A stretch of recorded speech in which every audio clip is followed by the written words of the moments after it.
I find myself often asking, how do I tell if I'm an adult? I've met older people that are immature and act like they're still in high school, so what does it take to be an adult? The best I could come up with is not dying before you turn 18. So I have a hard time identifying as an adult, especially since I still feel like a kid.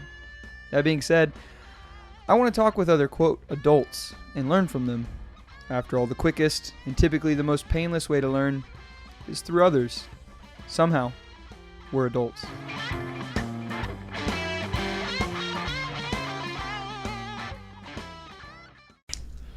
There we go. All right.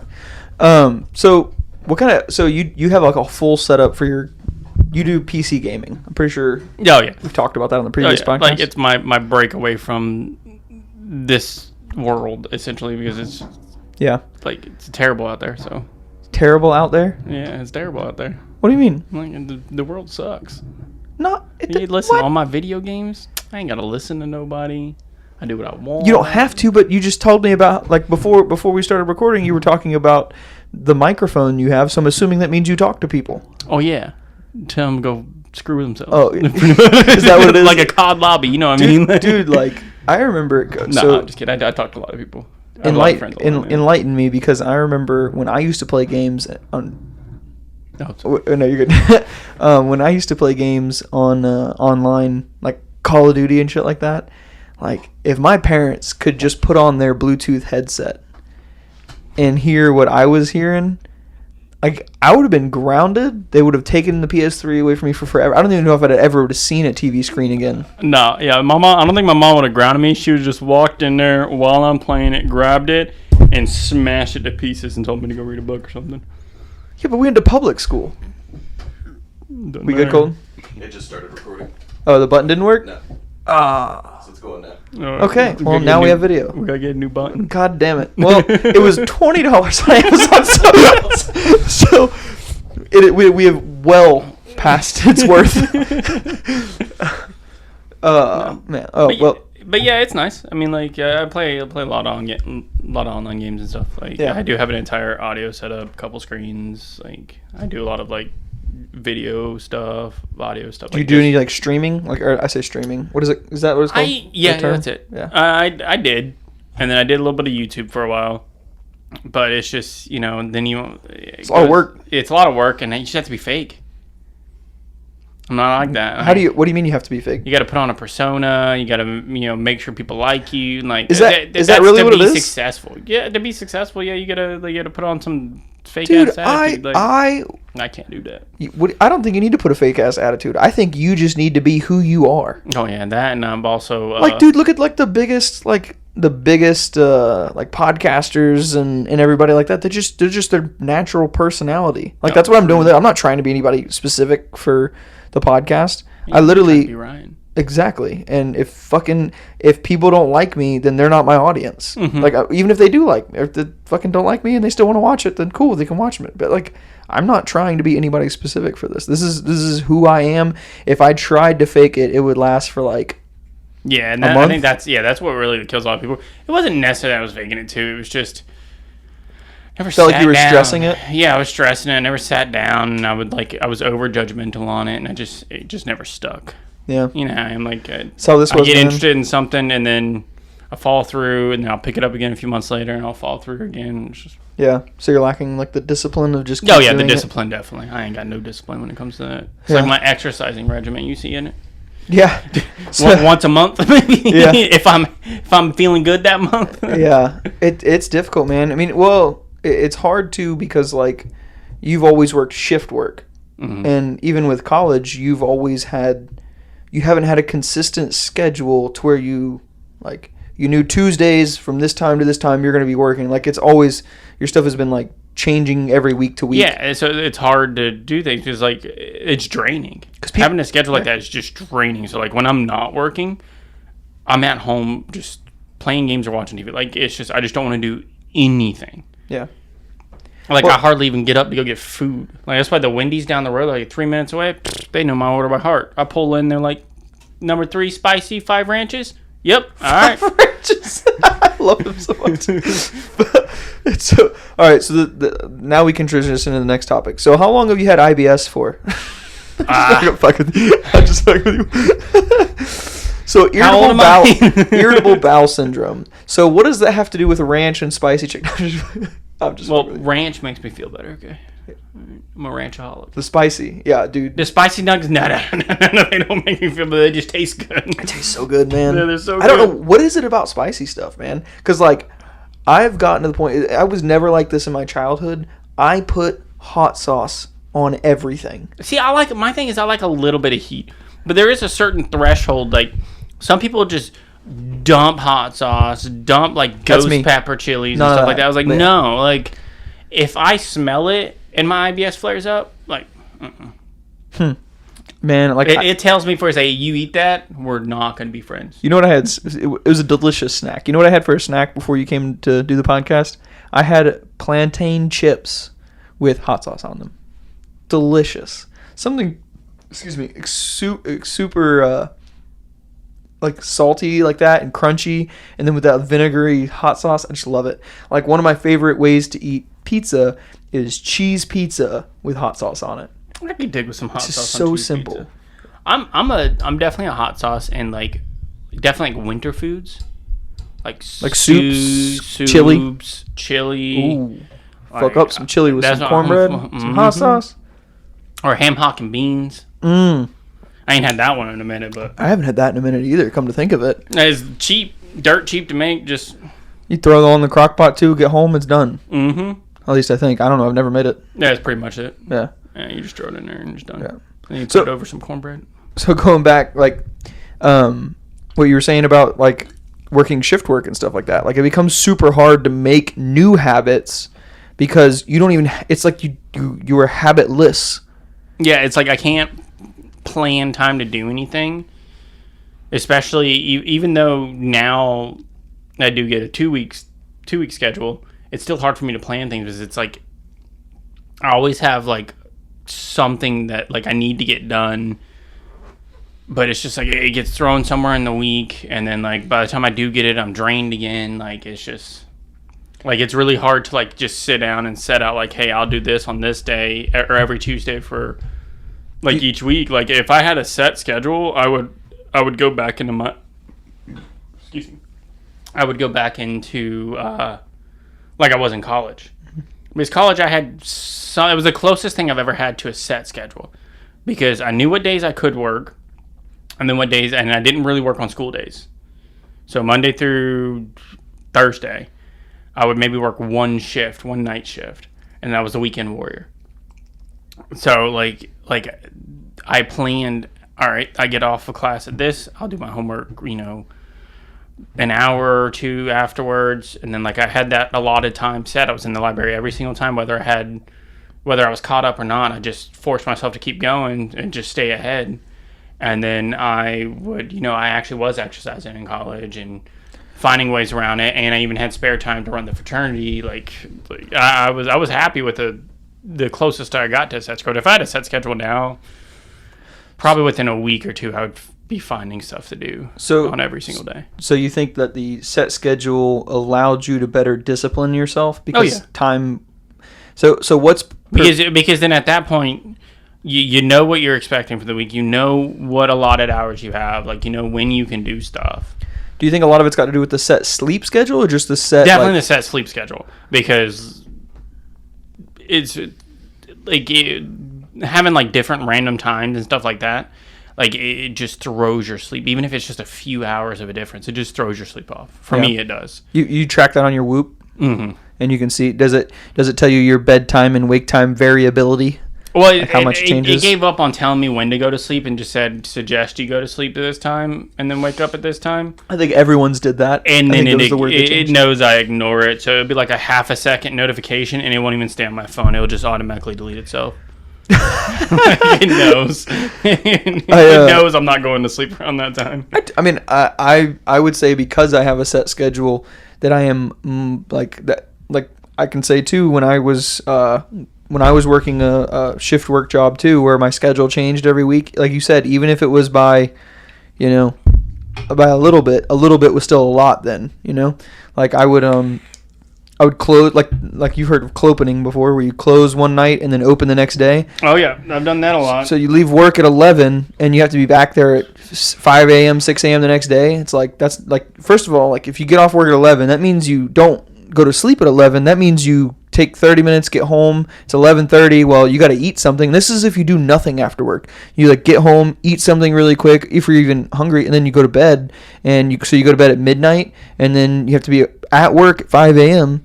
So you wake up. You have to leave the house by like 4:30. You wake up at 4, so you got 4 hours of sleep, and then you go work another shift. And then by the time you get off at, let's say 5 to like 2, and you get off at 1:30, 2 o'clock. And you're just gassed. You've slept 4 hours and you've worked 16. Yeah, but if you go to, and even if you don't have to, like, even if you have like a regular schedule next and you have, I don't know, like 10 hours before you gotta go to work again, like you can't go to sleep, because if you go to sleep as soon as you get home, you're gonna screw up your entire sleep schedule. Right. Or even if you take a nap. No, I can't do naps. Naps ruin my sleep. Even if it's just a 30 minute to an hour nap. Really? Yeah, it pretty much resets the time I need to go to sleep. On days like that, I would take like a 2-3 hour long nap. So if I'd get home at like 2, take a nap from like 3 to 6, and then I just basically wake up, eat dinner, and then go right back to bed at 8. Because the next day, if I'd have like a 9 to 7, like 9 a.m. to 7 p.m. Like it was very difficult. At that point, I was in college too, so like doing schoolwork and everything like that. Like I had a gym membership, but I only went when I felt like it. It's just hard to discipline yourself. To feel like it too. Yeah. When you leave it all up to you, like you're your worst enemy. So I mean, I'm curious to see how much longer like variable shift work will last. And I think that the biggest market for shift work like that, like what you are doing and what I'm doing, is for kids who are, I say kids, but for people who are also doing other things. So if you're a person, the biggest thing, the reason that I did that job was it was a way I could work and go to school at the same time. So I was able to. Variable shift work is definitely for people who are in school. Convenience of doing other things around work. Because work is not your number one priority. Mm-hmm. But when work does become your number one priority, you need a set schedule. Like, yeah. And I also don't think, I hate nights. Like, I'm not a morning person. I would much rather get up in the morning, go to work, because I feel like I have more of the day. Yeah. Versus like me being on nights, like a noon to 9 shift. It's a pain, because I would get up, get ready for work, and if I force myself to get up earlier, I'd have maybe an hour or two to watch some TV or play some games or just chill before I go to work. But you don't have enough time to like go to the gym. No. Right. No. Or if you do, it'd be so quick that you'd just be rushing yourself at that point. Yeah, I'd be on the treadmill for 15 minutes. Oh, and it's only going to make you more tired for the shift you're about to endure. Mm-hmm. I'm definitely more of a, like, if I had the morning 9 to 5 or whatever, I would be able to go to the gym after work, just straight to the gym after work, and then home, and then I'd still have the rest of the night. Yeah. Like that's kind of the schedule I'm looking for. Yeah. And then I'd have my weekends would be, whatever the hell I want to do. That's when my lazy days. Yeah. And I would just discipline myself Monday through Friday. Yeah. And see, that's basically what I did once I got a set schedule. And then I got to the point where, like, on the weekends, I'd wake up and, I'd be like, okay, well, I don't have plans until this evening. And, there's chores to do around here, but I feel good. Let's go. I would say if there was a chart, say there's a chart and it's like Ryan's energy over time throughout the day. Mm-hmm. Like my most energy is like 9 a.m. to 10 a.m. like right in the morning, like right then. That's typically when I'm working on weekdays. So like on a Saturday or Sunday, if I wake up at like 6 or 7 in the morning, get some coffee, take my time just getting ready. By the time 9 or 10 comes around, I'm like bored. I'm like, okay, I've got tomorrow to do things, and I'll end up at the gym again. Mm-hmm. And I don't know, like especially if you do like discipline yourself and do it through the week. Like I think it's either 21 or 27 days to just form or break a habit. Right. Oh yeah, for sure. And so at that point, you're like, I can go in these. I can get some extra pumps in this week. Yeah. Yeah. And I think that humans are definitely, for sure, we're creatures of habit. Oh yeah. And so your habits are either going to help you or hinder you. And I think that for like a lot of people, shift work is a bad habit, and that it compounds into becoming other bad habits. Next thing you know, like that's when I was eating the most unhealthy because I was doing a job that was more physical. It wasn't like a sit down job, but hardly ever sat down except when I was on break. And I would be like, in my head, I'd be like, oh yeah, I can justify this, 1,600 calorie lunch that I'm about to have. If you don't count the calories, they don't exist. Is that, well, you can say that, but when I was like almost 300 pounds, it definitely... Who was like 2 classes away from a nutrition minor. Yeah, exactly. Yeah. So you can say that, but your boy was definitely thick. And, it was definitely like that became a habit, and then it was hard to get any kind of good habit rolling in my direction. Maybe it was just... maybe it was just the right timing for when I did lose weight because maybe it was just everything matched. But I've got to think a huge part of me being able to do that was having a set work schedule. Oh, definitely. And it's been paying off. Yeah. You're looking good. Thanks, buddy. I'm just trying to look like you.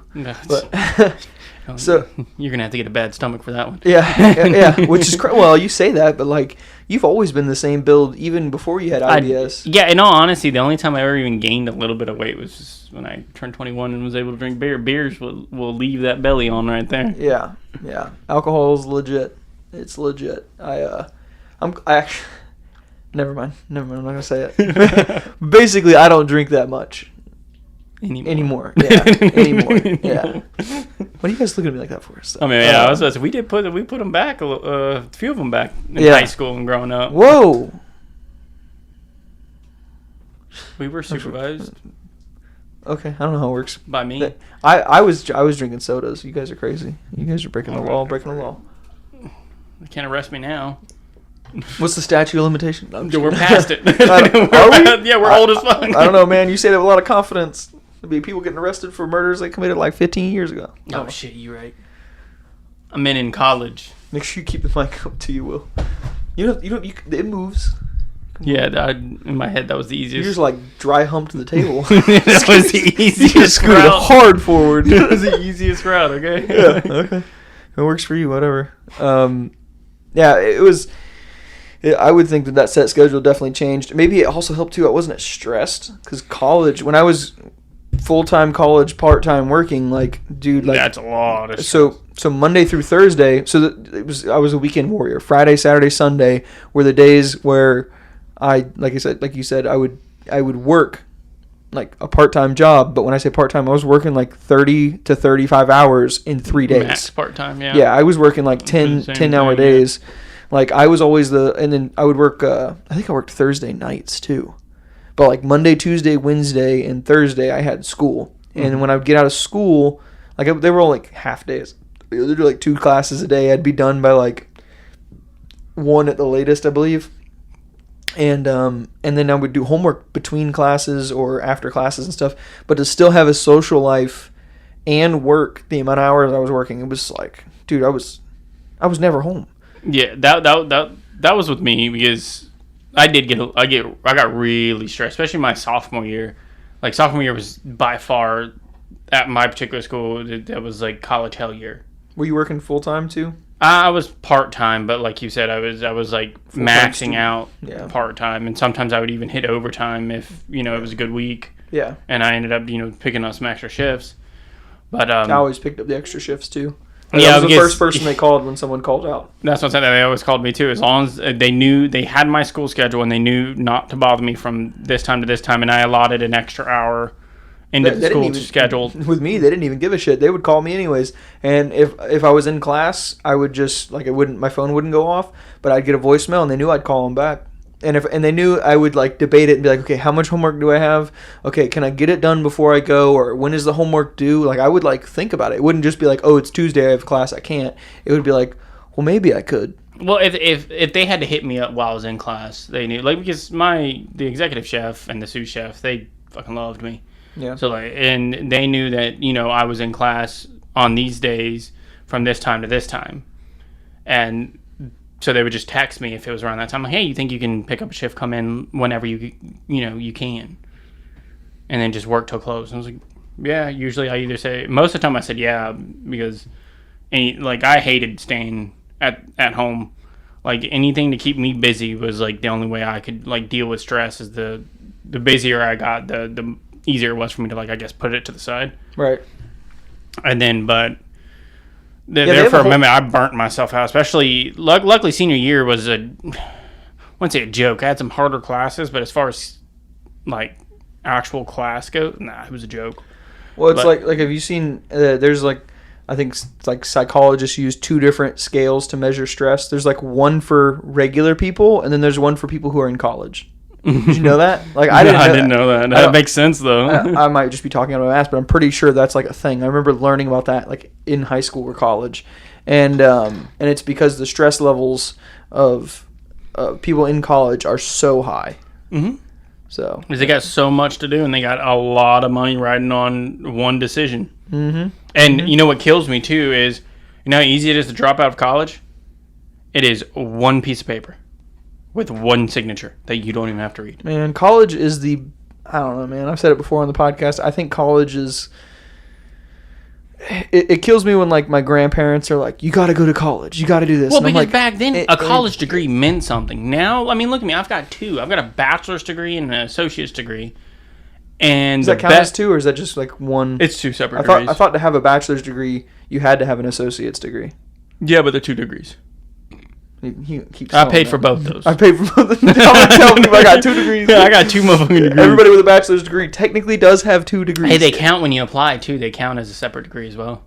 Well, because you can get it. Like, there's some bachelors you can get without associates. Is that true? I don't know. Yeah. So there's certain fields that it's only a bachelor's degree. Like my restaurant stuff stopped at the end of my associate's degree. After that, it was all my hospitality management, like everything that the bachelor's degree is about. No. Like the only thing that transferred over for that particular degree was like the BS classes, like English and math. Yeah, which is so stupid. I hated English in college. I think it's so crazy too. Like that's part of the reason I did not go get my bachelor's degree, because as soon as I finished my associate's degree, I was so sick of it. I was stressed all the time. I was like, at that point in my life, I had a steady relationship, and I was like, my interests changed. I lost mine at that point. but like my interests had changed, and I was like, I just don't like. I felt like all I was doing by going to college was wasting time. I felt like I was like going and redoing high school.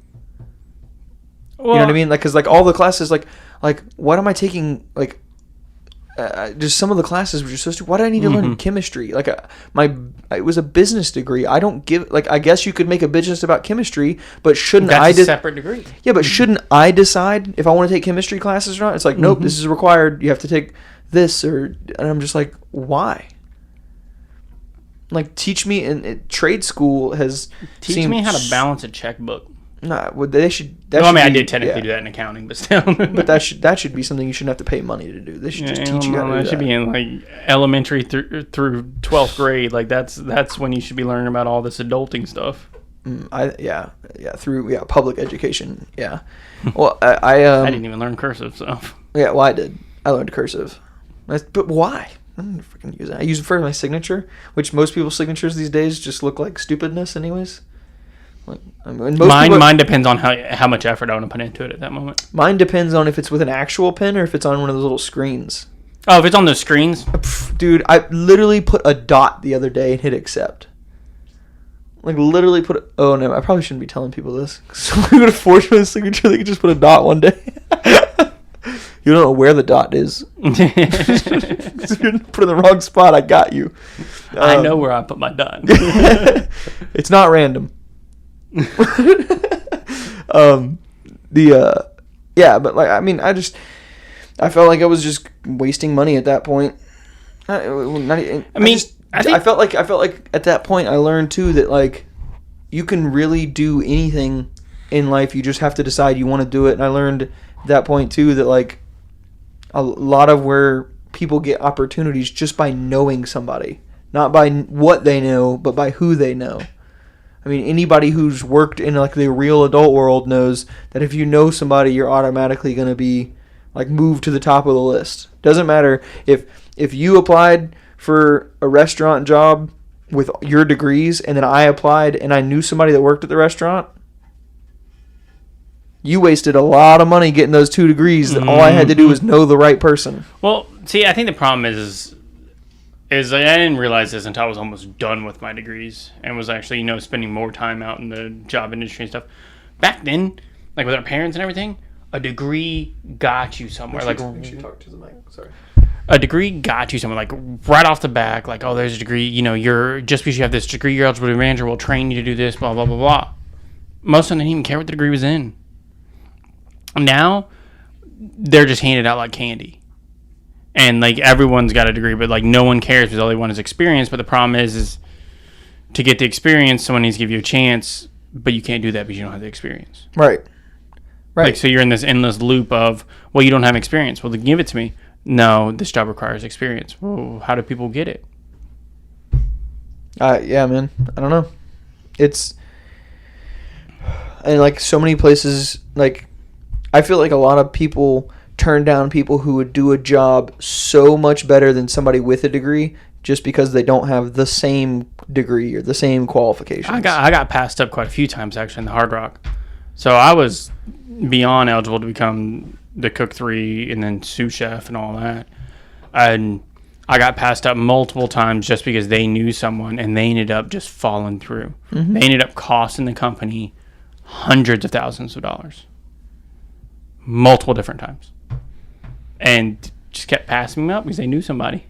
They always knew somebody. And then it's like when I did get a chance. You didn't know somebody there, so. Yeah, and then, but when I did get a chance, I outclassed everybody there. And they still passed me up. And what gets me is, like, everyone that I know that knows you would have given you that job. That's what kills me. You know what I mean? Or, like, given you any kind of responsibility, we know you would do a good job. And, like, there's these intangibles about when you work with somebody that, like, you can't interview for work ethic. Because all you have to do is, in 30 minutes, is be fake. Like we were talking about at the beginning of this podcast. You can be somebody different for 30 minutes so easy. But to be that way all the time... That's not going to happen. The true colors show almost immediately. Exactly. And that's got to be a difficult... The fuck? That's got to be a difficult job to do, is interview somebody. Because you're basically... Like, you interview 20 people. How many of them are lying out of their fucking ass? Mm-hmm. It's got at least 15. I think you got to be a really good people person for that. Like, you got to be able to, like... because reading people is full of crap. You can't really read anybody, but like you can kind of get a sense of, like, what this person's about, and the longer you talk to, like, the more you can see if Well, how much of hiring somebody is actually what you're getting from interviewing them? I would say 20%. I would say most of what you get when you're the most realistic ideal you'll get from somebody is talking to previous employers. And they can only say so much legally. Yeah, right, exactly. Mm-hmm. Like, even if you got fired, they legally cannot say, yeah, he was stealing for this and that. No, they would just say, yeah, he worked from this time to this time. Yeah, and we had to let him go, and I can't talk about it. Why? Or well, even though like if you weren't fired, but like the best thing they could do is talk to previous people. Like, hey, tell me a little bit about Will Lewis. Was he a good worker? Was he this, that, the other?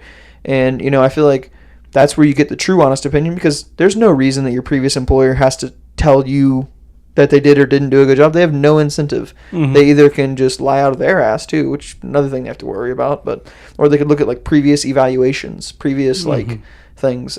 So I would say if somebody is interviewing, take as much things that show who you are over a period of time, because in your interview, like, they don't know who you are. You could be fake for 30 minutes to an hour. Mm-hmm. So, like, show them who you are, sell who you are, and then show them evidence. Like, here's my evals for my current job or my previous job for the last 5 years. Here's where I scored. Yeah, just print them out, bring them with you.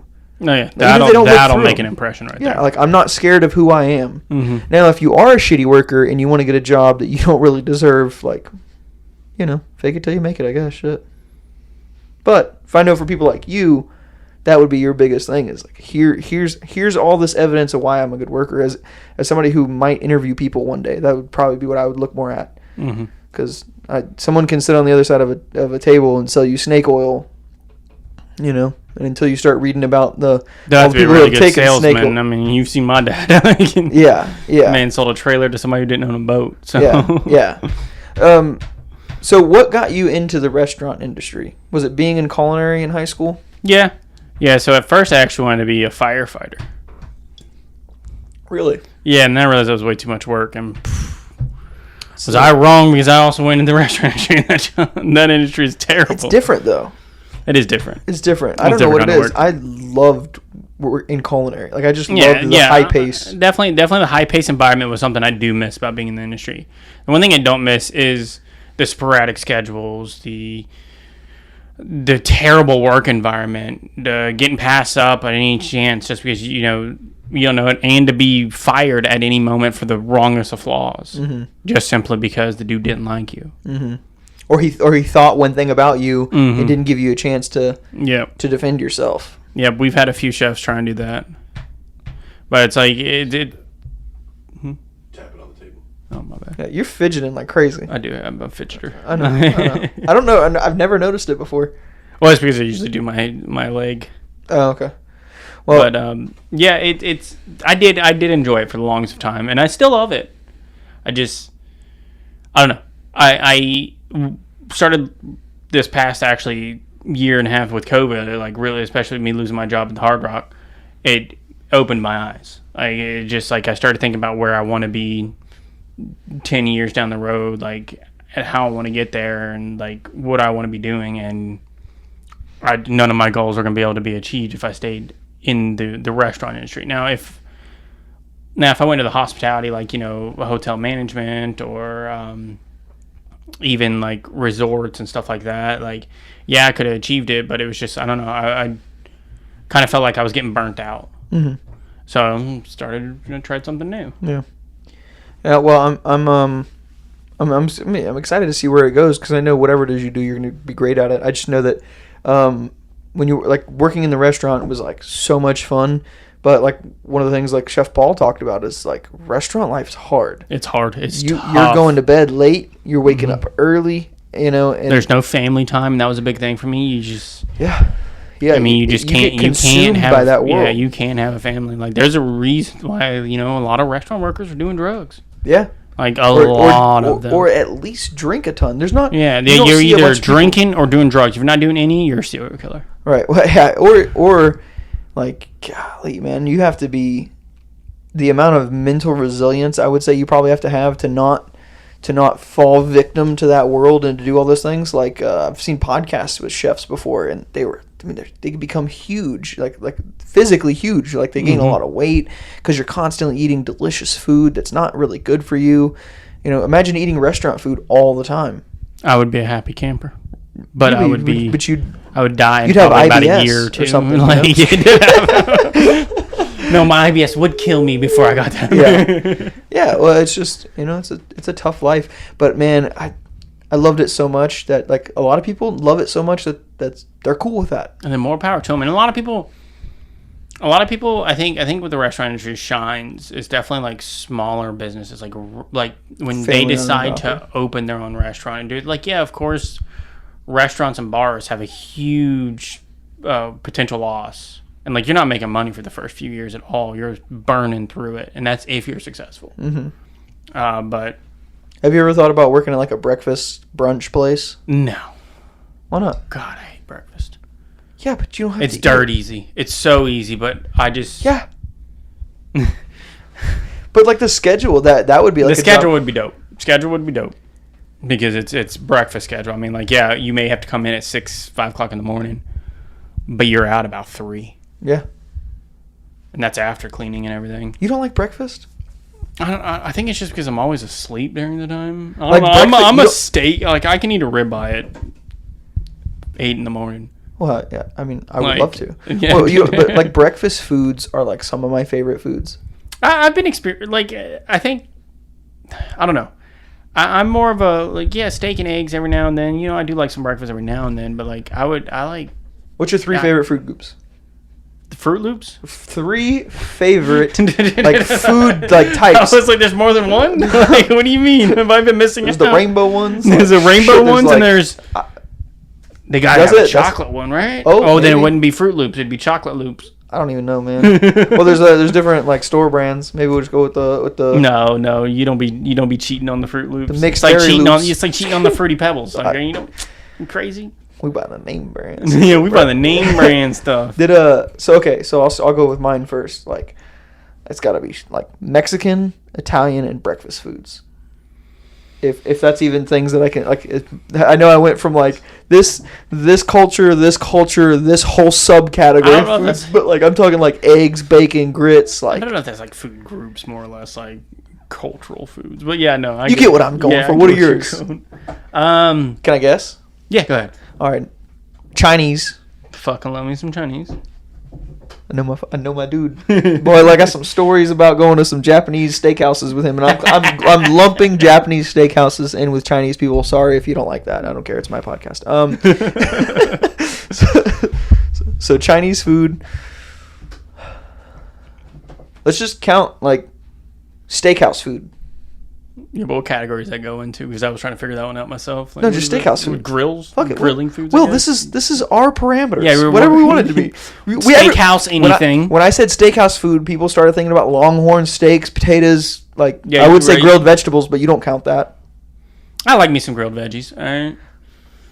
As long as the ribeye is 87% bigger than it. It's got to be like, it's got to be, the plate's bites. this big, the ribeye's got to be this big, and then this is all for veggies. So if we're talking like vegetable to steak ratio, he wants 97% steak and then 3% vegetable on that plate, That's just as a a lot of garnish.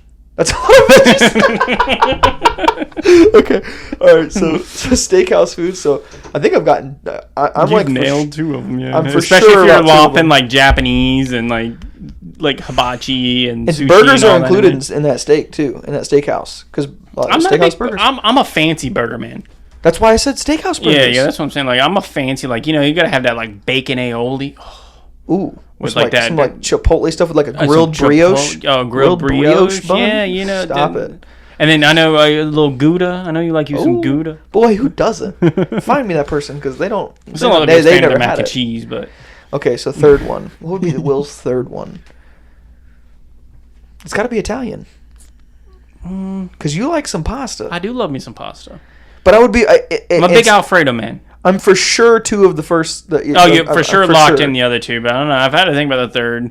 Italian's definitely a good runner-up, but like, let's see, we pretty much covered my entire diet in the first two. Mm-hmm. In fact, I don't know if I've ever seen you eat something out of those two besides pasta. That's why I said. I don't know. I do like Spanish cuisine. I do. Oh, It that's a good point. ruins my stomach. Yeah, so you don't eat it that much. Ruins. So okay, But I do how about love me that? some How about that's the authentic- category? Your three favorite, and it doesn't mess with your IBS. Yeah, So then it would be- Italian. It'd be Italian. It'd be Italian. Yeah, because pasta doesn't mess with my IBS. No, And- I'm saying the food groups, like, no, I'm saying, like, it wouldn't affect you. So you could. Oh, yeah, you yeah, eat yeah, that's Spanish. Spanish cuisine. yeah. But like, I mean, that I'm covering like everything south of the border. Yeah. And Western. Like, or yeah, like Eastern. Spain, Mexico Island, and then even angrier Mexico Island. Cuban food. Yeah, that's angrier Mexico Bussin'. Island. Angry. Do you know who I'm Ralphie? just kidding, guys. Do you know? No, he's not. Do you know who Ralphie May is? Yeah, I love Ralphie, man. Did you ever hear his Cuban coffee joke when he said he's like, one day I was in South Beach, or as I like to call it, North Cuba. Yeah, pretty much. He ain't about wrong. I know when he said that, I was like, they got the best coffee. I was all the way like, down. he motherfucking right. Especially when he started talking about coffee. It's like, no, Diego, I need not this little baby sippy cup piece of coffee. I need a full cup. He's like, okay. He's like, they were back there 45 minutes. I should have knew it took a 45. If you haven't seen the video, don't let me ruin it. It's Ralphie May hilarious. did it, and I think Gabriel Iglesias had one like that too. I just remember I can't ruin it. So if you're on YouTube watching this, just go watch it. Just you go got watch another Ralphie tab. May Just hit plus. Ralphie May Cuban coffee and just watch that. It's hilarious. Just hit the plus sign. Pause us. Come back. Okay. You back? All right. Okay. All right. We'll wait. Yeah. So I would agree. I would think Mexican food. See, that's why I'm glad it doesn't mess my stomach Gosh, up. because it's just so. I think it's just like fresh.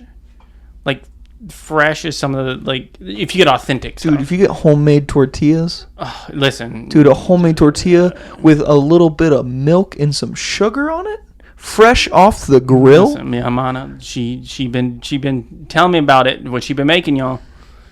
Who? You know about my? Yeah, I'm talking about your What did you fiance. call her? Mi hermana, my sister. Oh, okay. I thought you called her my sister. I was No, like, do you know what the word you just used? No, mi hermana. Yeah, she, her mom, dude. Yeah, no, she was telling me about it, and I was just like, Yeah. You didn't bring me none. Like, It's so. I can't even. It's hard for me to discipline myself, to do that. To like, here's food that I could have eaten. That's the thing. That was another reason why I got into culinary, is because sometimes you just get food that is so good that you literally just cannot stop. You just shovel it in because it's so good. Like, to the point where you're in physical pain. Yeah, and you keep going. You know firsthand. You're experiencing the ramifications of that now. If you're eating something that causes you to feel something like an emotion, not like fire and pain in the gut, but like an actual emotion, like, brings you joy, or like, you just feel like warm and fuzzy, and like that's the good part about culinary. That's the part that a lot of people and most people don't enjoy about the industry. Most people don't realize that food is art. Like, food is art. Art is basically something that makes you feel like with a certain kind of emotions by something that is completely subjective, right? I would imagine. there's that's food some that kind of you can definition eat. like that. Like, there's food that you can eat, like when you're sad, and, like, you feel like, honestly, that's Cookie dough. Cookie dough is synonymous with what do you eat when you're sad. Or, ribeyes are in all my emotions. You eat a ribeye when you're sad? Hell yeah. I can't be mad. Ribeyes are everything. I'm happy, ribeye. I'm sad, ribeye. Yeah, listen, I'm melancholy, ribeye. Ribeye always make me feel better, or lets me I know gotta that poop, it was a good day. Ribeye. I just worked out, ribeye. tell me, like, Cole. Is there any reason to not have a ribeye? I'm gonna need that. They're so good. I'm gonna need like a ribeye cart that follows me throughout my. Dude, I'm telling you, I remember the disrespect that I did to the ribeye when we went to Del Frisco's Christner's in Orlando. That was good. That was some good food. I disrespect. That was an amazing. Like, that is lobster one of those, came with a candle with some butter on top. Like, Dude, that was fancy as fuck. It literally was melted butter with a candle underneath it to continue to keep the butter melted. That was just so like high class. I'm like, dude, we microwave the butter to get it melted at my house. Talking about, or we use that little spray butter. Some pumps on your corn. Come on now. My mom's got that squeeze butter too, and I'm just like, I'd be happier if you just used the margarine or whatever that Cracker Barrel or Cracker Country or whatever. Well, I remember when we went there though, I had like never had a good steak, or if I did, I didn't know how to eat it. I was never a huge fan of steak because I was like, I don't like fat and gristle and stuff like being in like my meats. Where all the flavors at. I was like, I don't know, 15. I had no idea. And I remember we went there and Chef Paul ordered a ribeye, and I was like, I don't know, but every time I went to a restaurant that entire trip, because for people listening, Will and I, we went to Pro Start. It was like a competition for high schoolers that you could go to, and it was like all the culinary programs in Central Florida or all of Florida that wanted to participate in it. And it was all of Florida, yeah. And it was for scholarships to college, and the three schools that won in these specific, it was like this specific competition, but we would make like a whole weekend out of it. Our culinary program like pay for us to go to Orlando, and like we'd go up there as like a team and compete and stuff. So it'd be like a Friday, Saturday, Sunday, which they ended up changing it like Monday, Tuesday, Wednesday, didn't they? I think so. I think they changed it quite a bit. But so my second year was definitely on a different day. So I remember we went there, and there was like an Italian restaurant we went to on like a Friday night. It was just like a decent Italian restaurant, and literally I was like, I'm getting whatever he's getting, and I like pointed at the chef because like he knew way more about food than I did. Paulie knows how to eat, dude, and I learned. He's got some taste buds on him. He knows. Listen, because except for he doesn't like cilantro, but he said he's getting around. He's coming around to it. So if you're listening to this, Paul, I'm covering you. But yeah, if you listen to this, Paul, you're wrong. Cilantro goes on everything. I fucking love cilantro. Dude, that's like a thing. Like it's a like genetic. It's a genetic. Yeah, we learned about that. They literally taste like poop. It's soap, I think. Yeah. It's like, and it's not their fault. Like it's genetics. Yeah, it's like it tastes like taste soap, buds and on their I tongue feel backwards. sorry for anybody who's got that because so cilantro is wonderful. Yeah. So I would rather put cilantro on everything than parsley. Like, Oh, for dip parsley, sure. Fucking cilantro. Just For sure. Salt Bay that bitch, please. Salt cilantro. But so when we went to that competition, I got whatever Paul ate at any restaurant we went because I knew he knew more about food than I did, and I was like, listen, I'm just gonna do what the experienced person does. And then we went to that steakhouse, probably the nicest. It was the name. It's Christner's now, but I think it was Del Frisco's then. They like had a name change. I think they were like in the midst of a name change when we went. But it was like I had a dress code. You had to wear like a minimum like a sports coat. Like I had never been to a restaurant like that. You like walk in there and there's like a super high ceiling and you have to wait. Remember when we walked up? We had walked past a Ferrari that was being valeted. Ferrari, and then we were walking past the bar section. They had $800 shots. Yeah, it was like a bottle that was unopened in a case, and we were like, "How?" One of the people asked, they're like, "How much does it cost for a drink from that?" And they're like, "Oh, it's $500 a shot." Yeah, $500. What? But it was like a 80-year-old bottle of scotch or something stupid like that. But for $500 a shot, it better come with a sandwich. It better knock me on my ass for one shot. It better knock me into next week. Like I want to. Yeah, I better meet God. I want to be like come halfway through the shot, blacked out, and wake up 3 days later. Like, that's what I'm saying. I better meet God, or Jeff Bezos gives me half his fortune for dinner. You know what I mean? Like I better. I want to come back, but but $500 is crazy for a drink. And I don't even know what scotch tastes like, to be honest, but I think it's just like whiskey.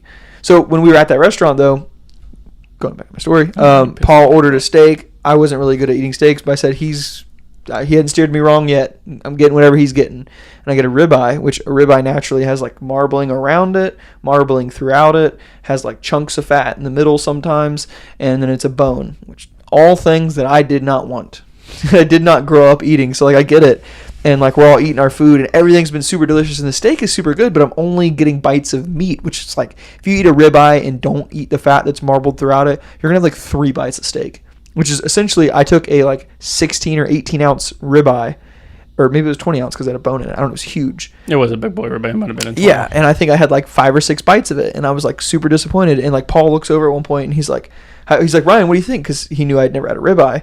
And I was like, well, there's like not much to eat. And he looks over and he goes, no, you idiot, you're supposed to eat the fat too. And I was like, what? And I looked down and he just had the bone sitting on his. And I was like, but I don't like clean the fat. too. You eat that meat right on that bone. Oh yeah, too. That's like the it's best a rib. part right there. Oh yeah, with all that marrow juice in it. Mm-hmm. Oh. But see, he told me too. I was like, well, I don't like fat. And he's like, the fat, he's like, why? And I was like, well, normally it's got like gristle and stuff. And he goes, that's silver skin that separates the fat from the meat on most of the cuts you're talking about. He goes, ribeyes don't have that. He's like, it's might have a super small amount. All the way through. Yeah, and ever since then, I've been hooked on ribeyes because I was like, oh, I'm just an idiot. And dude. That's what I'm saying. I only eat ribeyes. My mouth's watering right now thinking about it. Do you remember the rolls? Oh, them rolls were fire. I mean, we spent big at that place. Well, the school relative. Yeah. Yeah, exactly. Well, we had all worked countless hours, doing catering and stuff like that, making that money for the culinary program like that. Mm-hmm. So it was definitely paid off. I mean, we got lobster tails for the whole table. They were not that good the next year. I don't think they've ever gotten lobster tails since then too, because the lobster tails weren't that good. But they've been dropping in quality a lot. So their rolls, I've never been back. We should go one day, go get lunch or something. But like their rolls there. Their rolls were like the best. Their yeast rolls. What? I like things. I'm allowed to like things. People spend a lot of money on gaming setups, and I don't have a gaming setup. I have a podcast and want steak, but yeah, but don't you have like a girl? Like, how do you even have any money in your wallet? She didn't eat steak. Oh yeah, sorry. So that's how you're still good. So those yeast rolls, they I remember the next year we went, and I was curious. I was like, them things have like, they're so soft inside, but they have like a perfect crust on the outside. And I was like, they always come and you can always open them up and you just watch steam pour out. Like they were just holding in heat. And I was like, we got another basket after we got some appetizers and stuff. And I was like, I wonder how long they can sit there and still be hot. We didn't touch them for 45 minutes. I think we were waiting for dessert to come. And these are like rolls, like they bring you bread whenever you get there. Mm-hmm. And these were those rolls. Like it was like 45 minutes later, I grabbed one and I was like, wow, it's still a little warm. Opened it up, steam pours out. I was like, how the hell do they do that? Magic. Culinary magic. Culinary magics. I imagine their attention to detail there is probably stupid. Well, they have to be. To be able to charge for certain, like that's why I'm a pain to take to a lot of places. Like at a certain price range, you expect a lot. That's what I was saying when you said And you went if to you Wendy's. don't fulfill that, Yeah, when you said you went to Wendy's, I was like, I've been to restaurants with you. They gotta hate you. no, like because it's at a certain price range. So like if you're hitting, What is it? What's the price range cut off, Will? Okay, so anything that's like $50 a person and lower, anywhere between 20, 25 to 50, and that's your regular restaurants, right? Even though you can get some like Chili's or whatever, Depending on what you order. Yeah, depending on what you order. Anything after 50, anything before 25, you get what you pay for. Anything after 50, you start paying. That's when you're paying for the atmosphere, the experience. Everything. Server's attitude. Server's attitude, like How much they all know of the that. knowledge of the menu. Exactly. Like a good case study for that would be Cheesecake Factory.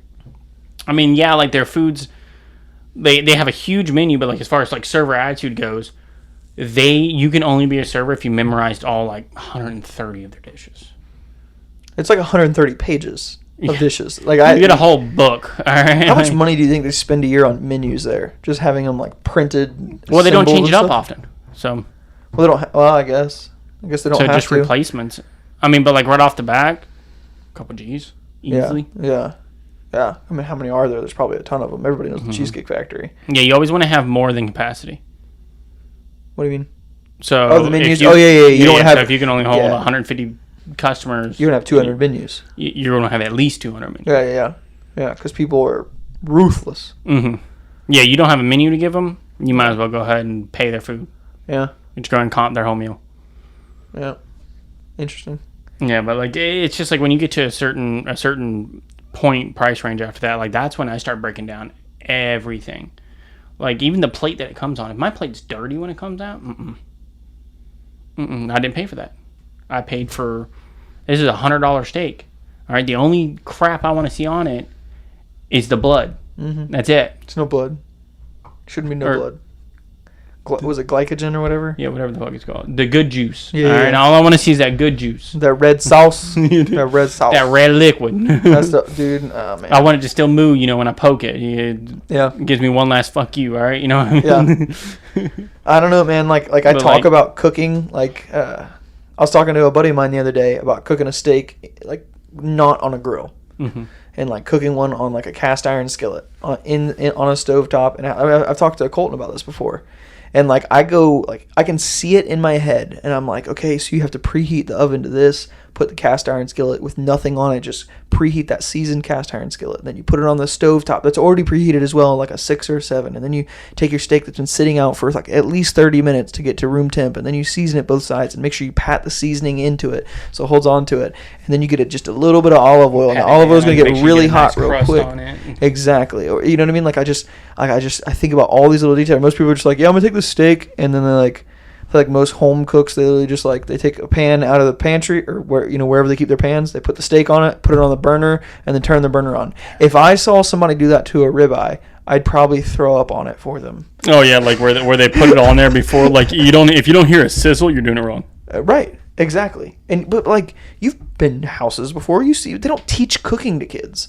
Like, imagine kids who never took culinary in our school and how they're cooking these days. I'm going to teach my kid as fast as they can to cook so I don't have to. Exactly. If it wasn't for air fryers, Colton would be like, duh, food. Yeah. I know how to preheat it to this number and then put the frozen pizza in there, okay? Yeah, but like, I think that cooking, I've said it before on other podcasts, cooking should be a mandatory class in school. Fuck taking chemistry. Well, I agree with you, but on a couple different levels too, is because you can get a lot of like your creativity out in cooking. Like it's like every human for, has to eat. Yeah. It's a god. Like not every human has to do chemistry. Not every human needs to do the Pythagorean theorem. Every human has to eat. Oh, we're just gonna let them fucking figure it out. They'll figure it out. They're gonna be hungry. Yeah, we got Mickey They'll D's eat around the something. corner. Why isn't nutrition and like cooking and diet and stuff like that taught in schools as a mandatory thing? That's why we have the fattest civilization. We make a lot of money off fast foods. The meat slaughterhouses, the slaughterhouses, like there's probably lobbyists that like they're like, oh, we don't want you to, for like McDonald's, like lobbyists. They like, go to the government. And they're like, hey, we're here. You guys are talking about passing a law where you're going to make it mandatory to learn how to cook. and we don't fucking like that because then we're gonna get less people going to our McDonald's. And it's like, let's here's some McDonald's money. ain't going out of business. So We're gonna contribute to your campaign if you don't vote for that law. You know. And well, that's how any political. I heard on a political agenda. I heard on a podcast the other day they were talking about like if you had to think about what is the most powerful things in the United States that have the most influence on what happens to the country. Number one is definitely not the president. 100%. I don't think most people would agree that the president has the most influence on the United States. President's just a face. I would think in the top 5, the president's maybe number 4, maybe at the most number 3 most influence on the United States. I would say overseas he's a little bit like when it comes to like the commander in chief part. Right. He's up there. President makes the but lower like of the top inside 5. Politics. Yeah. No. Number 1 influencer of the United States is businesses.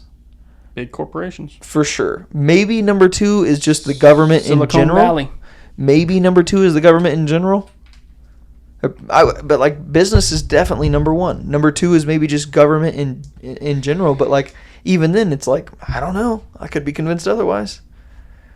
Businesses, the banks, they run the country. The big businesses decide what happens. Ever since they've allowed like lobbyists and businesses to contribute to political campaigns, then like there's no way that you, me, and Colton have more pull than Amazon. You know what I mean? No. Not even close. It's extremely laughable. You know, but we're the ones that the government has to represent. But apparently, I mean, it's just crazy. I mean, we're getting politics like it's my view on politics is if you make $120,000 a year, you shouldn't be a millionaire. Or if you do, you should have to show how you became it and be like. Well, they're not allowed to have their own businesses. Right. No. Because it's conflict of interest. Right. Yeah, exactly. Or if they do, like, if someone makes $120,000 a year and has done it for 20-something years, they should show how they've been able to, okay, I invested if they want to show that they invest 20% of my income every year for these 20 years into mutual funds, and they were controlled by somebody I had no relations with. But they shouldn't. It shouldn't be like I passed this bill and all of a sudden I've got $3.8 million. Like sounds like you're talking about a specific politician, Will.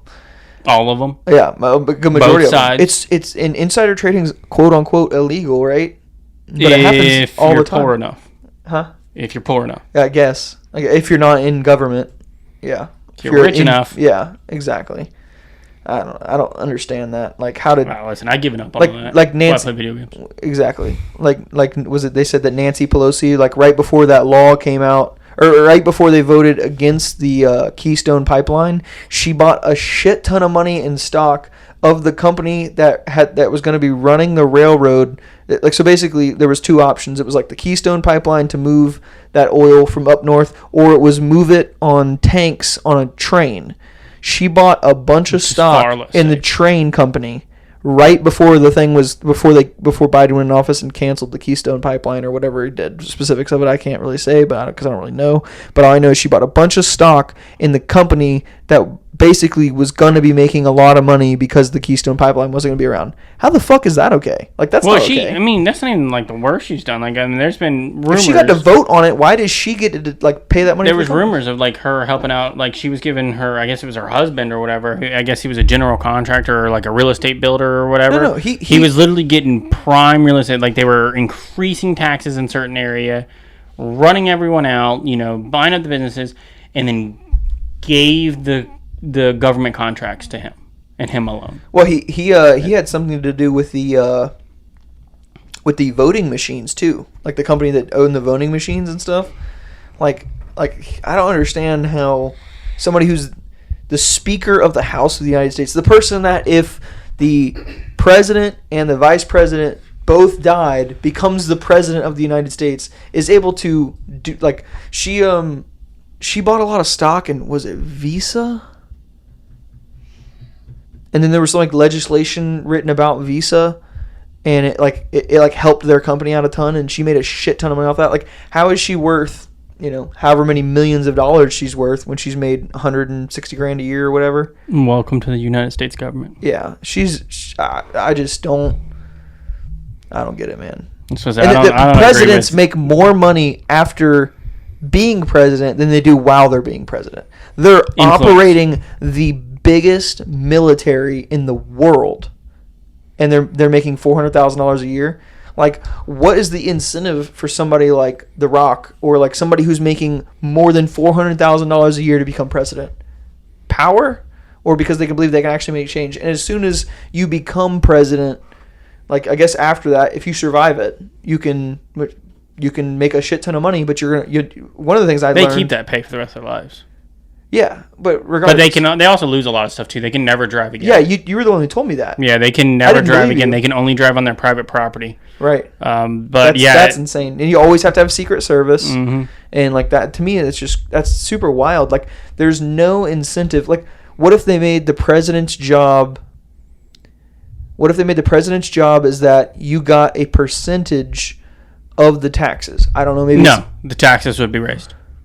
Well, okay, but like, what if they? I'm saying like, or like, what if it was like a general representation of the economy? What if they gave you stock? Like, what if they got like a bunch of shares of a mutual fund, or if they got a bunch of shares of like, an index fund or something like that? I would still think there would be a way to exploit it, and for sure they'd have to make ways where they can't. But then they wouldn't make any money in the government. We wouldn't be filling all their pockets. Like, yeah. Well, I'm just saying, like, I don't think that. No, I thought. Isn't it crazy that Bush made $400,000 a year in 2000, and then Trump also made $400,000 a year 20 years later, when inflation has gone up by 4% every year since, if not more. Like, so $400,000 in 2000 was a lot more money than $400,000 is now. Especially to a billionaire, or whatever. I don't even know how much money he actually has or not, but it's obviously a lot. There's not a lot of billions anymore, but yeah, but there's no incentive for good business people to go be the president. Plus, like, you're gonna have half the country hate you. It's just inevitable. Yeah. Or if like you gotta like, what's the word for it? You gotta like. If you wanted to get anywhere, you would have to do what they wanted you to do. Like the media, you would have to be on the media side because they control everything. Or if you weren't, then they're only going to make you look shitty. Then look what they did to Trump. Like, and any other Republican before that. Yeah. Like, that's why I hate both sides. I think we have scum, and it's like there's scum in every single profession. There's bad police officers, there's bad doctors, there's hella bad politicians. Yeah. They're all anything that involves people. People are flawed, and that's why the biggest thing I remember on election night last year, I was actually going for a run, and I remember I went on Instagram or Facebook or one of those places, and I'm seeing all this stuff of like, this is what this state got won, and everyone's just freaking out about this election, and I literally was like, I just need to get off social media. I got off social media. Yeah, I didn't get off social media for like, I think 2 weeks before and after. Like, I got on to like check any messages, and that was it. Yeah. Well, I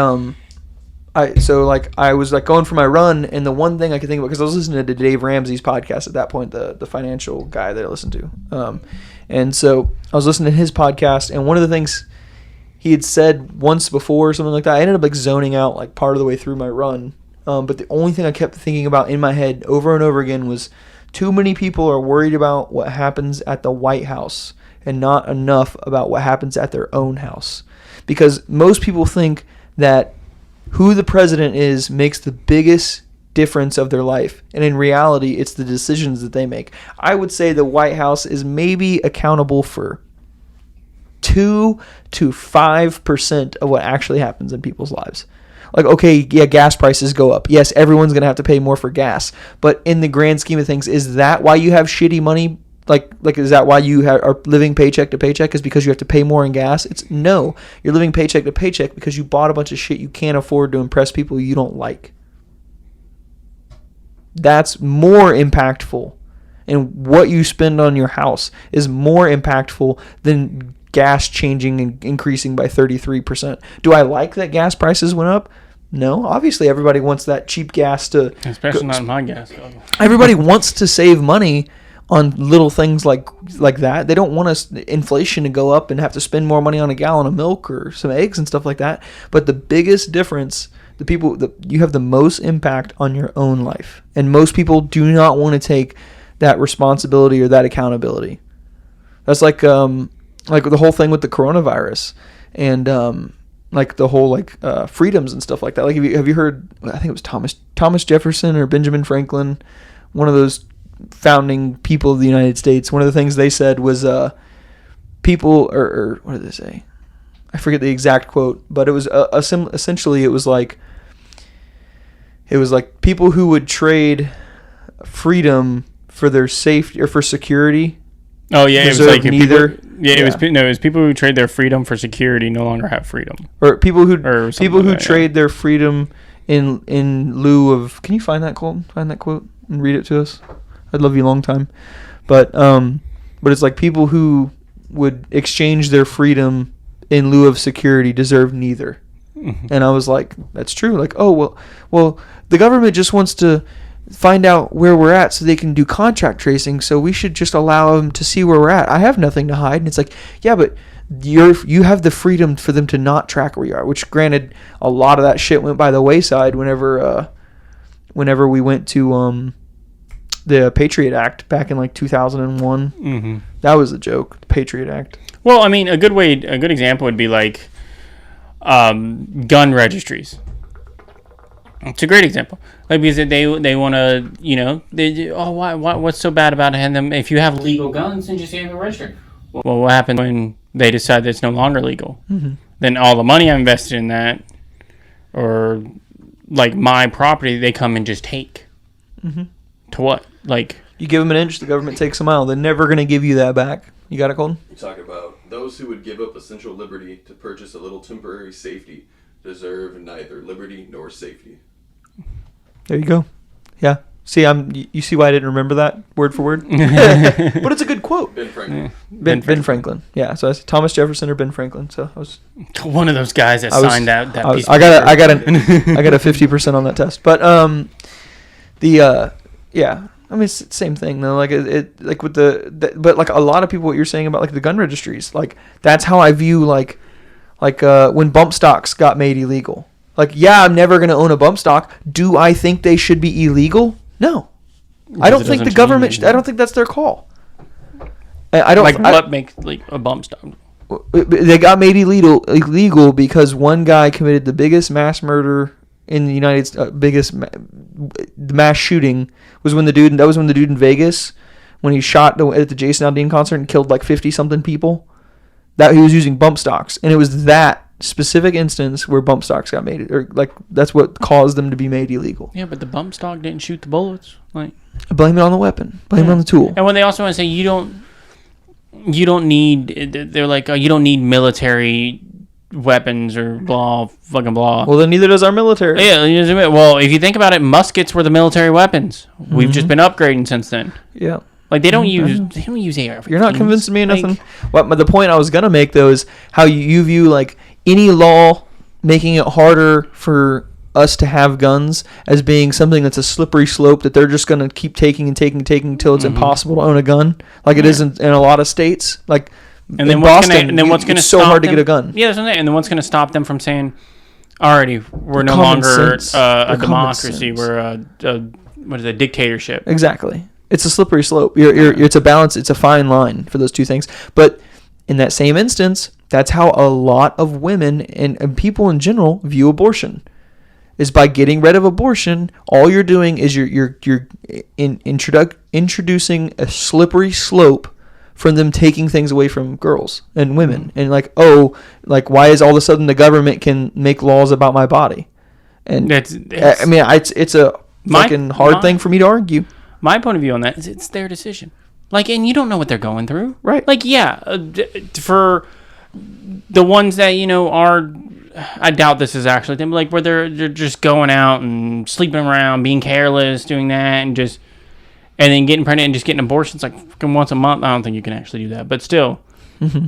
Yeah, those, okay, that kind of sucks. We would be speaking out of our ass to even talk about Yeah, that's what I'm saying. We don't know anything about it, so we shouldn't have any fucking say so in it. Like, or I would like to hear actual people who are intelligent with those subjects talk about it, because my heels aren't dug in one way or another. Like, I think like most of America, that like people, it's not pro-choice or pro-life. It's people are mostly in the middle of the two things. Like, I don't want somebody who's 8.5 months pregnant to be able to get an abortion. Like, that's basically like, if that kid comes out, it could live. Like, you know, I don't know what the line is, but like, I don't think somebody who's been raped should be forced to have the kid. Like, there's just there's a weird line in the middle. In like, I don't know, man. It's weird. It's the same thing with guns though. Like, I don't think everybody should own a gun. I think that everyone should have the opportunity to, and if they prove themselves in a way that they shouldn't, doing something that they shouldn't do. And that's how we kind of have it now. And like, they're like, well, felons are still getting guns. Ban them. They're still going to get guns. Like, they didn't get them legally. Right. Like, exactly. Registration isn't going to change the black market. That's like banning weed. Do you still have weed dealers on every other corner? Exactly. Yeah. Yep. Making it illegal just makes there a market for it. Yeah, there's just a market for it. A better market for it. Yeah. Like, it makes it sketchier market where there's no restrictions. I'm sure you can still get a bump stock for your guns. I'm sure. Oh, yeah, is it illegal? I'm saying it's probably the tractor supply. It's for sure. They went from being $100 to $200 to probably being like $1,500 to get one. Mm-hmm. Like, you're still gonna be able to get them. All you did was increase the price. All you did was make more people be breaking the law by doing that, by changing the law to do that. All of a sudden, you created more people who are breaking the law. I mean, I don't see but there's things too that, like, I think that guns should be, or gun safety should be a mandatory class taught in school, because if it's our Second Amendment, the right to bear arms, most of the people that should be an optional want class. More. Maybe, no, I think guns optional just to give. I think give the people who don't like want anything to do with them. I would disagree. I would say that anybody who then we lives in the United States, economics. Like, I think then we wouldn't be able to argue like the racism theory or anything like that, because if you're going to make that a mandatory class. You see what I'm saying? Like, right, but our Second Amendment is the right to bear arms, and I think I'm not saying that it should be mandatory to shoot firearms. I think it should be mandatory to learn the gun safety. I don't think everyone needs to be Terran tactical or like shoot competitions or, you know, go hunting. I don't think everyone should do that, because not everybody's going to want to do that. Everyone has different things, but like the people who are the most scared of firearms are the ones who have no experience with them. They're also the ones making the laws about them too. Yeah, because they grew up in a life where they didn't. You grew up with firearms. I grew up with firearms. They don't scare me at all. They do not scare me at all. But I also grew up learning gun safety. But I mean, it's another thing that's wrong with our school system. You should have to learn about something that keeps our country being such a great country. That's the number one reason this government can't do what all these other, like Australia, like what's happening in Australia. They used to be before COVID, Australia was the murders, shining break-ins, all that went through the roof. They were the shining example of, like, anytime someone talked about just take all the guns away. Like, look at what Australia's doing. Australia's doing great. They're a terrible case example. And now, exactly, it was literally every gun person that had that argument was like, it's just a matter of time. And it sucks for the people of Australia, but it was 100% accurate. It was only a matter of time before shit hit the fan. Mm-hmm. So, you know, if it's one of the things that prevents our government from overthrowing us and just running us into the ground and doing whatever they want to do, like that is the thing that makes other countries not. They know that if you go to like the southeastern United States, that every man, woman, and child has like 7 guns and like 10,000 rounds of ammunition. Like, they just know that. Like, that's what we are allowed to do. Mm-hmm. You know. And I think that's part of the reason that we don't ever get invaded, knock on wood, you know, because they know that it's not just our military. The largest military in all of existence. It's not just their military, though. It's their civilians. Like, you know, I'm not in the military, but if we were getting invaded by Russian people, like, I'm your fucking Huckleberry. I think the point on the invading part, I mean, I think we made a pretty good example. I mean, Japan fucked with our boats. And we deleted 87% of their island, man. Okay? Like, the most fucked up memes, too. One of the... man. Don't touch our boats. That meme where it was like, It was like Japan on Pearl Harbor, and it's like sunk like three. It was like a one of those Reels videos, and it was like sunk like 3 boats, and then it was like the U.S. and it was a picture of a missile, and it was like, here comes the sun, doo doo doo doo, and then it goes twice. I was like, oh shit. It's one of the funniest Reels. I sent it to all my friends. Hilarious. Whoever made it, you're a genius. Sorry if you're. I mean, that was a whole crazy thing. Bombed them. It's the only time that it's ever been used. Ever. But we have bigger, badder, and more. Potentially. I don't know. No, we don't know for sure. But no, we got nukes. Well, yeah, but nukes are one of those things where it's like... Yeah, if one of us is pressing it, everybody's pressing it. And it's done. And then at that point, it's... the world's gone. Yeah, exactly. And, but like, past the nukes, like... Some country comes over here and they fucking land on the tip of Florida and they're like, we're going to fuck you guys up. They don't make it past Miami. No. Not Florida. That's probably the worst place you can land. They get to Miami. First of all, they realize it's straight up swamp. There's fucking just like all these reptiles trying to eat them. If they make it past the gators and snakes. The fucking anacondas they would destroy them. Because the only predator to the alligators there are the snakes. The only predator to the snakes are the alligators. So it's a constant competition that's been going on for what? Yeah, the anacondas are winning. The snakes are winning. Yeah, I've seen. But could you imagine? Like, well, I mean, that's where they're getting 18-foot, 20-foot gators now. You've driven down there to Miami or the Keys or something. It's fucking nothing. Mm-hmm. And then you're like, oh, there's Miami. Fucking nothing, though. Mm-hmm. And then, like... It's a whole lot of death. Miami. Exactly. Like, death. They're, like, trying to march through or drive through or something like that. They're going to get fucking stuck, or they're going to have to drive on the roads, and then you're going to get to Miami, and they're going to be like... You know, they're going to get fucked up on some dudes drinking little, like, shot glasses worth of coffee. And they're like, hey, cabron. Mm-hmm. They're like, we sell more drugs here in a month than your whole military's worth. Like, get out of here. Yeah. I mean, I'm just And saying. even if they did make it that far, past the gators, we'll just consider Miami their own state, past Miami. North Cuba. You still got all the fucking trailer park hicks. Yeah. Just past them, too. Yeah. You ain't making it past them. Between Miami... They're the cleanup crew. Between Miami and, like, the I-4 area, which is, like, Tampa, Orlando, like, St. Pete, and, like, that whole area, that's, like, a populated, like, Central Florida. Like, anyone that you catch between there is pretty much hi, how y'all doing? Yeah, how you doing? Yeah, exactly. You know, and they just, for fun, sit in their backyards and buy guns that, you know, can shoot through armor piercing, blow a hole in an elephant's ass. Yeah, exactly. Exactly. I don't know. I think the United States having guns is what has made this country so the government can't control. Okay, like the government is the leader, we'll just say, but they're not in control of the monkeys. Yeah. It's more like a civilized ringer. Yeah, they're the ringleader, civilized. And we're the monkeys, and they can't control the monkeys because the monkeys got essentially the same guns or should have the same guns. You know. I mean, yeah, we could be like Russia, where Putin's still on his 4-year term. What, 37 years later? He's ran unopposed every single time. Yeah, and where'd that guy go? Yeah, he died tragically out of nowhere. They weren't expecting it. And his whole village was gone. Putin was super sad. He was super excited to have somebody run against him. He passed a new law to make it where he could run longer. Yeah. Are you gonna tell him no? Have you seen his houses? They're ridiculous. His is like dude, like it's just ridiculous. It's like a palace, but it's bigger than a palace. Strap too. Yeah. I think Putin. No, the guards are for He's a black belt. If you get past the guards, you know that?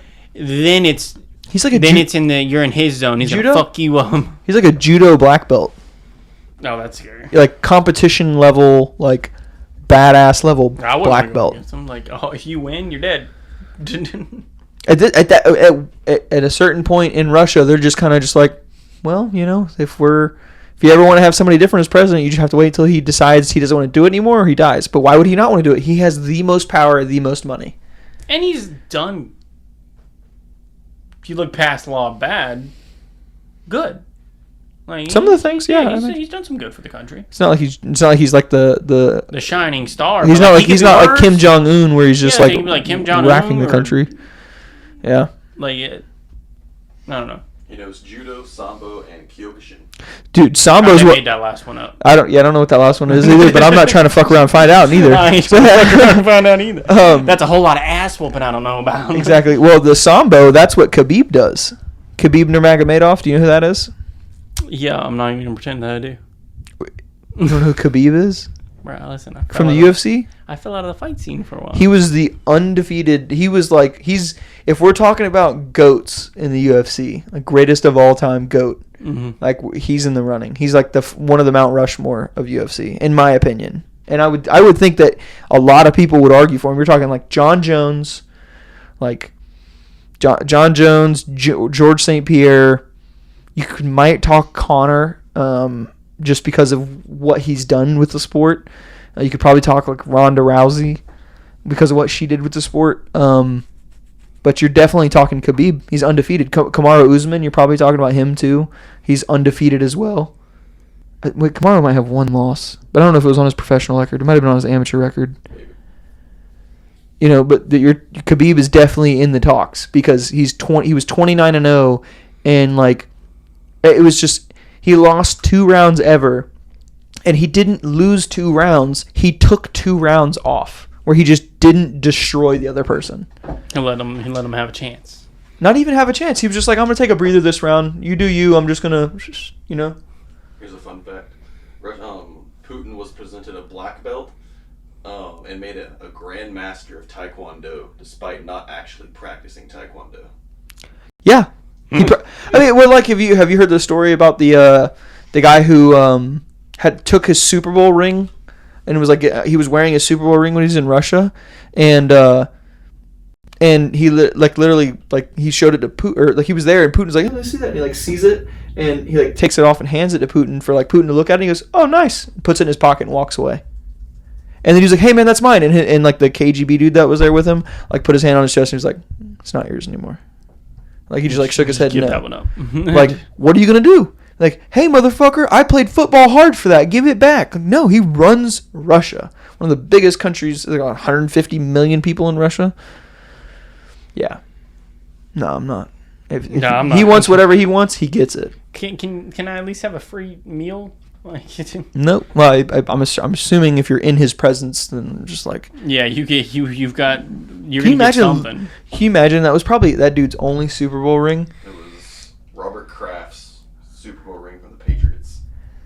Was that his only one? Is that his only Super Bowl ring? Because I would fucking... Could you imagine as a kid, you grew up, all you ever wanted to do was play in the NFL and win a Super Bowl? You play in the NFL. Not only you play for the NFL, you played for the Patriots. Played for the Patriots with Tom Brady as your quarterback. The GOAT. And you get your Super Bowl ring, and you're like, wow, I'm going to Russia? I'm meeting Putin? And then he takes it. I guess for the story of it, it'd be cool, but to have always dreamt about winning a Super Bowl and then winning one, and then, that'd fucking suck. Was that his only one? That dude, yeah. So apparently, Patriots owner only has 3 of his 4 Super Bowl rings. Putin has the other one. That was the Patriot owner? Well, of the ones that the Patriots have gotten, I guess they only have 3 of them because Putin has the other one. I'm not sure about. What does that? Wait, what do you mean? Well, because they all get a ring. Yeah. I'm saying Okay, I'm sorry. I know you don't watch football. I barely. I know enough about football. That's literally what it says. What does it say it again? The Patriots owner only has 3 of his 4 Super Bowl rings. Putin has the other one. That's what it says. He ain't getting that motherfucker back. Oh, so was that dude, the Robert Kraft dude, was he the owner of the Patriots? Apparently. That Robert Kraft dude? Patriots owner Robert Kraft was in Russia. Yeah. Oh, okay. See, I thought it was a player. That makes more sense now. Oh, if he owns it. Yeah. If he owns it, that's a fucking power move to do that. Because obviously, if you own the Patriots, you're probably a billionaire. I would have to assume you own a $1 billion company or $1 billion team. You're a billionaire. So he's a billionaire, and Russia's like, Putin's like, oh, you're big in the United States. Thank you. So apparently, puts it in his shirt pocket. This is a quote. I took the ring out and showed it to Putin. And he put it on and goes, I can kill someone with this ring, Kraft said in 2013. I put up my hand and he put it in his pocket, and 3 KGB guys got around him and walked out. What do you do? Like, who do you call? You don't. Like, you tell the president of the United States, hey, I want my ring back, and he's going to be like, it's fucking gone. What do you mean? Like, Apparently. This is another quote. It would really be in the best interest of the U.S.-Soviet relations if you meant to give the ring as a present. Kraft said he was told on the White House call in 2005. I didn't really want to. I had an emotional tie to the ring. It has my name on it. I don't want to see it on eBay. There was a pause at the end of the line, and the voice repeated, "It would really be in the best interest if you meant to give the ring as a present." Who said that to him? The White House. Who's the White House, though? What does it say? Anybody in the White House. Was that Bush who was like, "Hey, dumbass"? Apparently, days later, a statement came from Kraft, and all of a sudden, the owner's Super Bowl ring was now officially a gift to Russia. Damn. I decided to give him the ring as a symbol of the respect and admiration that I have. Decided, bitch? You didn't decide shit. You didn't decide shit. I decided to give him the ring as a symbol of the respect and admiration that I have for the Russian people and the leadership of President Putin. From Kraft's 2005 statement. Yeah, he didn't want to be fucking assassinated for wanting his ring on back. live national television. KGB called him and said, "Listen, motherfucker, this is Russia." What they need to do is send Bert Kreischer there to party with Putin and have Bert just be like, "Come on, man, just like what do you want? I know you can kill somebody with it. Like, I'm the machine." like, hey man, that thing's old as fuck. Like, we got a whole new one right here. He's like, "Hey man, like I won't tell anybody. This one's got your name on it. Yeah. Like this one's worth way more money." But I don't know if I think Putin's one of those people. He just likes the power. We're recording? Yeah. Okay. Sorry about that, folks. We had some technical difficulties. Ryan stepped on the cable. Ryan's the son of a bitch, that guy. He was here and gone. You should have seen him. Not me, of course. I'm different Ryan. The other Ryan. But, that's pretty much... I'm like throwing for a loop now. Yeah, about Putin. Yeah, I know. We were like going about some shit. We were just keep on moving. Keep on moving, so... Was there another topic you wanted to So, over to? well, I mean, there's not... Are you rambling? I'm about whatever. Jay chilling, all right? So this is my thought, Will. You said that you've like had a change of what you want to do for a career. What have you been thinking Maybe about? not a change, but more of a path change. What is that like? Walk me through that. Okay, so when I was in the restaurants, in the kitchen side to be exact, like my highest not my two goals, but the only in spots I've seen were either owning my own restaurant, which I don't want to do that.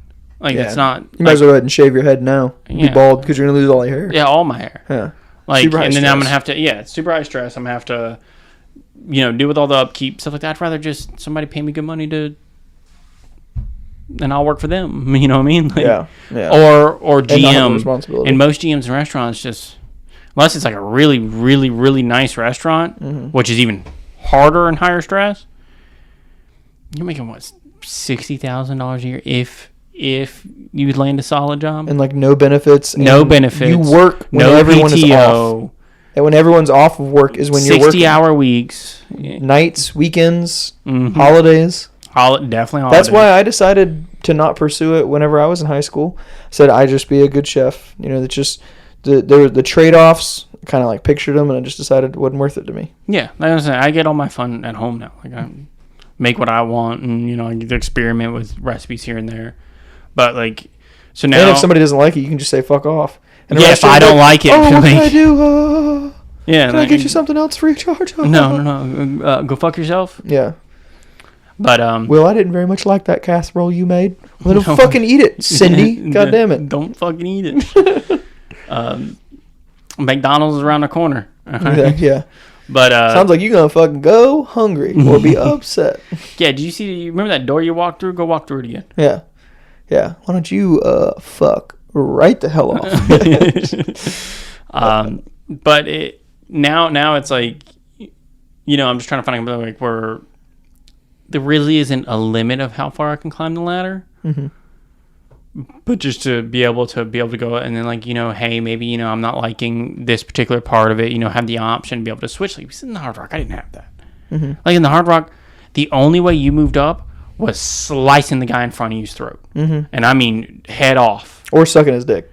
Or sucking his dick, but yeah. I wasn't not very good at that part. I know. I know how you are. I've told my managers to go fuck themselves plenty of times. One of the things I've realized through just observation and what time on this earth I've been on there, is that it doesn't matter what job you do, you have to decide what it is you want to do. Mm-hmm. And then find something that corresponds with that. Yeah, because I think that's what I'm kind of like I've learned that floating around with right now. I've learned that any one of my friends, you included, can do a job that we don't really care about, move up in it, do great in it, make more money than we thought we were even worth, and still like be miserable. Mm-hmm. It's no longer about the benefits. It's no longer about the amount of money. It's about like, do you enjoy what you're doing for 40 to 50 hours a week at a minimum? Mm-hmm.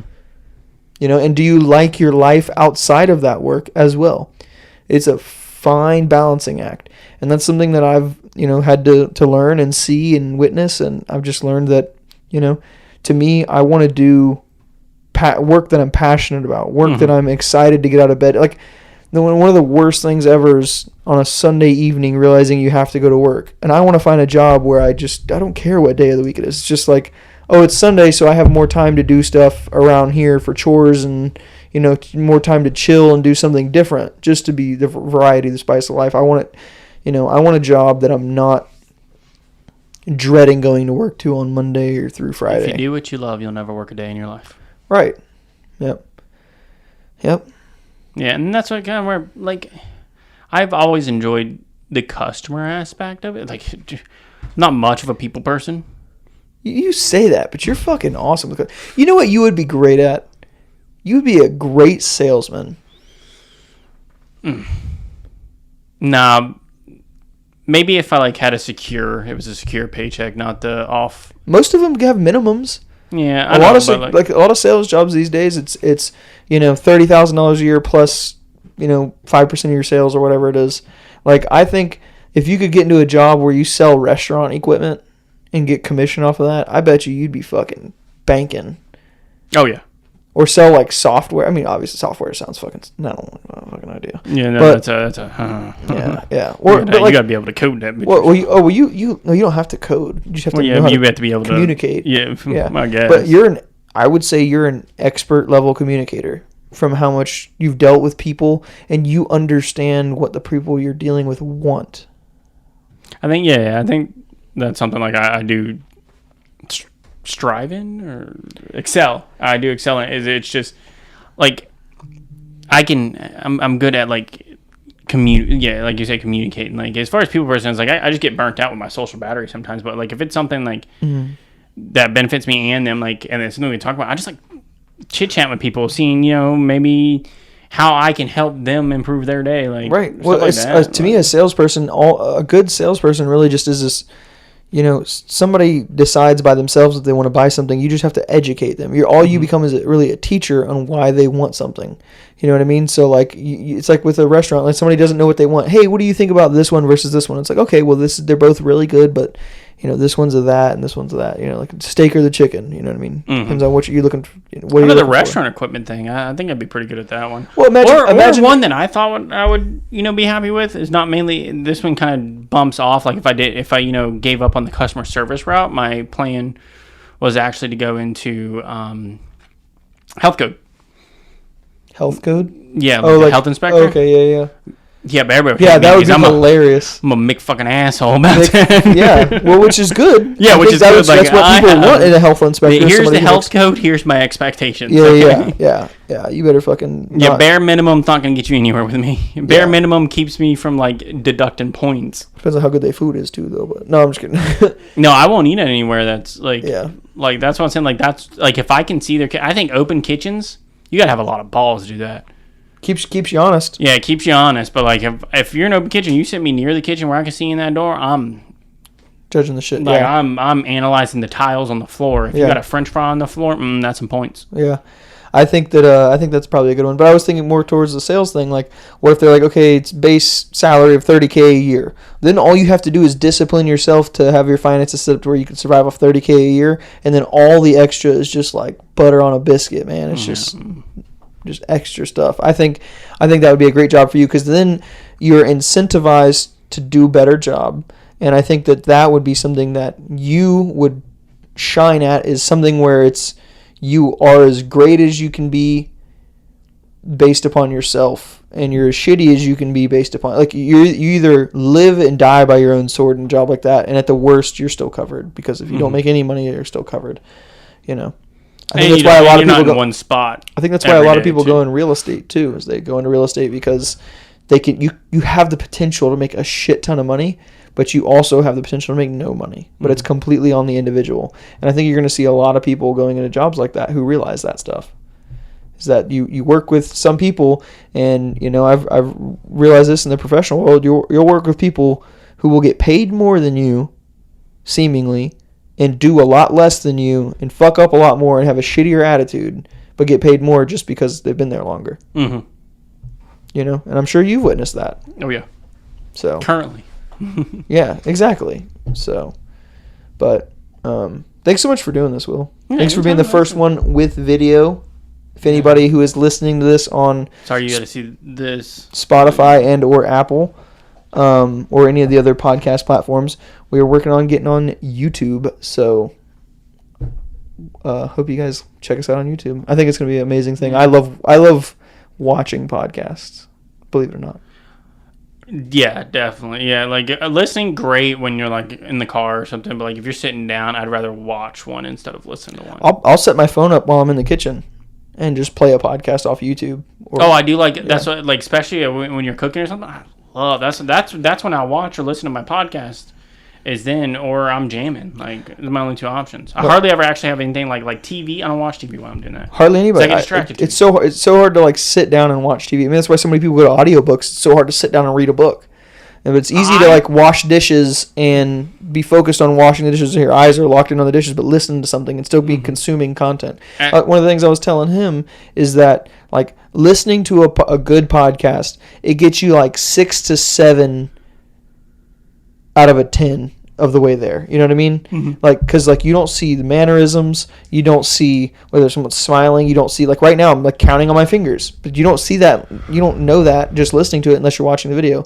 Like a lot of the podcasts I listen to, they're like really, really high level podcasts, is like they'll Google something and then they'll have it like on the screen too, so you can see what they're seeing. Mm-hmm. And I'm like, you don't get that when you just listen to it. So, you know, I like the aspect of being able to see it on video as well. And it feels like you're a part of the conversation. Someone feels like they're sitting right there while we're talking. So it's definitely a good route that you're always trying to bring in the camera equipment and stuff like that. So definitely have video. I think it's the next step. Like you did audio. You did audio, which is the biggest. That's your bread and butter right there. How you get a podcast, right? Yeah, it's bread and butter, right? And then the videos like bacon aioli, right? Just right on top of that. I felt like it was the next biggest step for the podcast. Mm-hmm. So here we are. So now we got to deck out this room. Yeah, I'm working on, got some of the like those little like wood panels over there that I'm trying to make into decorations a little bit at a time. But I don't know if I'm feeling baby blue though. This isn't baby blue. This is gray. It's like a slate gray. I need to. All right, I need to make an appointment and get some glasses. Will is colorblind. No, one of the things I want to do is potentially change the lights in here, see if that makes a difference. But lighting's the next step. Yep, like lighting's I said, a good step. The thing with the podcast is it doesn't have to be perfect from the jump. It just has to be going towards that line of getting. Are you enjoying yourself? I'm having the fucking time of my life. I was super excited that you like filled in last minute and came to the podcast. Like, you gotta hit me up. Like, I'm terrible keeping contact. Like, I know that's not my biggest strength. Yeah, but I'm always there when you need me. Here you are. Not even that I needed you, just wanted you. No, I know you want me. I know you need me. All right, thanks, everybody. Appreciate Will Lewis, you have anything to sell? Just kidding. No one's gonna buy it anyways. Bye, everybody. See you.